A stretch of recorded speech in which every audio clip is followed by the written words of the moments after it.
Hi everyone, welcome back to my channel. My name is Heather and today I am very excited to be doing the New York Times by the book tag. Now I know this is a few years old by this point, but I will link the original creator down below. I just really enjoyed some of these questions. They gave me a lot to think about, and I think they could give me a lot to discuss with you all as well. So let's get started.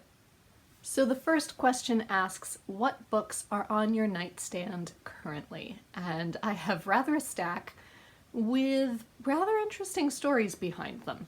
So let me elaborate. Firstly, as I mentioned in my Shakespeare tag video, I always keep my complete works of William Shakespeare on my nightstand, primarily because it's so big there's really nowhere else for me to put it. And I feel like it also says a lot about me to keep all of Shakespeare's works right by my bed.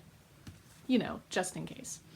Then I have had the Romanovs on my nightstand for the longest time because I was reading it at one point, and I like to keep it there as a reminder to myself that you need to finish this. Then I also have Hidden Sea on my nightstand by Gregory Maguire. I was reading this with Marissa from Blatantly Bookish in December, and then we both hit a point where we said, you know what, we're both really not enjoying this. Let's just DNF it. But then again, there's a part of me that feels like, well, maybe there's more redeeming things further on in the book, and I'm really fighting with myself as to whether or not to completely DNF it. So let me know down below what you would say if you have read it, because the premise sounds great. It's the backstory of Herr Drosselmeyer from The Nutcracker. That sounds incredible. That sounds like everything I want to know. But it is taking forever to get going. There are no hints so far, about a third of the way in, as to how this young boy might become Herr Drosselmeyer in the future. It's just very strange and fantastical in some parts, and then very mundane in others, and there doesn't seem to be any sort of a reason for any of those choices. So let me know, should I completely DNF it? Should I carry on and finish it? Then I always have what I am currently reading. At the moment I am currently reading 2 books. I am a third of the way through The Other Bennet Sister by Janice Hadlow. Yes, I take the dust jackets off of books while I'm reading them. The dust jacket is just behind the camera on my bed. And I am also buddy reading Maurice, or Morris, by E.M. Forster with Marissa and my friend Jonathan. And lastly, I always keep this little combo on my nightstand on the very top. The bottom is a to-read list that I made myself in high school. I think I was sitting in class and I made this list, and I folded it up and I put it on my nightstand to remind myself, and then I never went back and opened it up. I just carried on reading whatever I felt like. But I do find that it forms a nice backdrop to this Spanish-English dictionary, which belonged to my great-grandfather in the early 1900s. This book is over 100 years old now, and I just love that I still have it. The next question is, what was the last truly great book that you read? And I really don't have an answer for this, not because I haven't read fantastic books, but because truly great is such a subjective descriptor. Any of the classics that I've read so far are already considered great by the canon, so I could say that those were the last truly great books that I read. But then again, I adored, say, my reread of A Countess Below Stairs by Eva Ibbotson. Would her books be considered great by the canon? Probably not. But it was still a great read for me. Does great mean that it has to have some sort of moral or political or social message to improve the world. It really is going to vary from person to person. So I would say just look back through my wrap-ups and look for all of the books that I really enjoyed. And those would be my truly great reads so far. The next question asks, if you could meet any writer, dead or alive, who would it be and what would you want to know? And here again, I faced a bit of a dilemma. My gut reaction is to say that I would want to meet Jane Austen or William Shakespeare. They are my two favorite authors and probably always will be.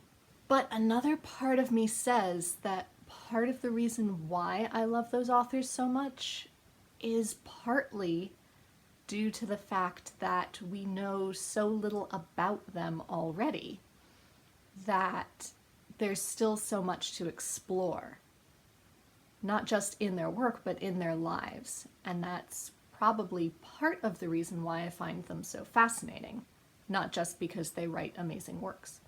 So if I were to meet them then, and ask them to fill in all of the gaps of all of the mysteries that are still left to us in their lives, would that take some of the fun out of it?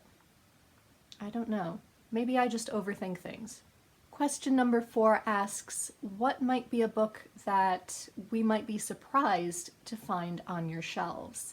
Here again, I struggled. I looked over all of my shelves and to me at least, they all seem to fall in line with one or many of my great loves. That is some sort of historical base, some sort of classic base, historical nonfiction. I really am fairly predictable. The only things that I could think of that might be somewhat surprising are perhaps some of my young adult book choices, like the fact that Louise Rennison's books are still on my adult shelves because I just love them that much.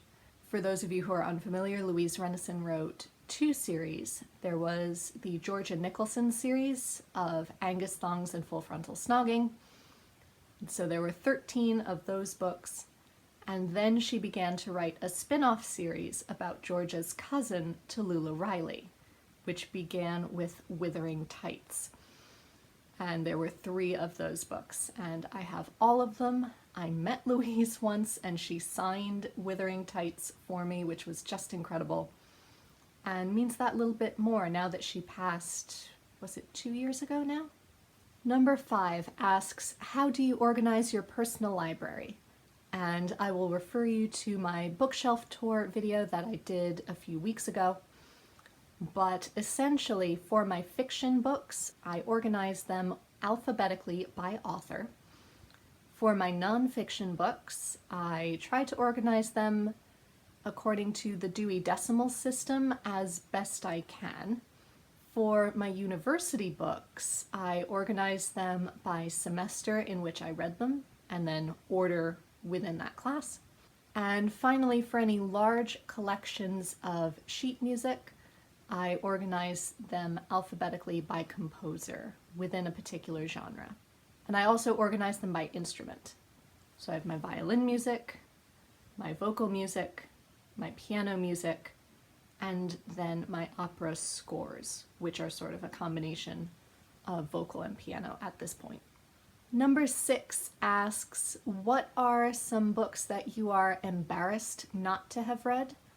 And what is a book that you have been meaning to read for ages? Well, again, my answer is twofold in that there are so many books that I am dying to read and that I have been meaning to read for years and years and years now, and there probably always will be in one way or another. But on the other hand, I don't feel embarrassed not to have read a particular book. There are usually very good reasons why I avoid a particular book. Question number 7 asks, disappointing, overrated, just not good. What book did you feel you were supposed to like, but didn't? And for this, I had to say the most recent one was The Master of Ballantrae, in that it had everything that I should have loved. It had Scottish history, a big adventure story, a swashbuckling romance, an Errol Flynn film adaptation. It was a Victorian classic.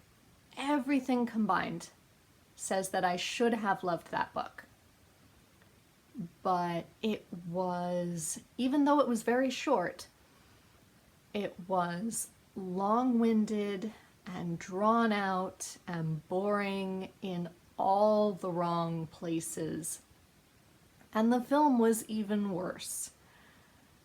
So, yes, Master of Ballantrae was a very disappointing read. I wanted to love it, but I just didn't. And number 8, I have already answered, as it asks, do you remember the last book you put down without finishing it? And I've just told you all about my struggles with hiddency. Number 9, what sort of stories are you drawn to? And are there any that you steer clear of? In terms of stories that I'm drawn to, I would say I am drawn to historically based stories, and I am drawn to classically based stories, be that based in classic novels or based in some sort of mythology. In terms of any that I steer clear of, I would say I steer clear of horror for the most part. I am a huge scaredy cat. No horror for me. I steer clear of medically based stories. I did not become a doctor for a very good reason. I do not enjoy it at all. Any sort of financial exploration. I do not enjoy finances and maths. I enjoy them in terms of making sure my own finances are sorted out, but I do not care about global economics or anything like that.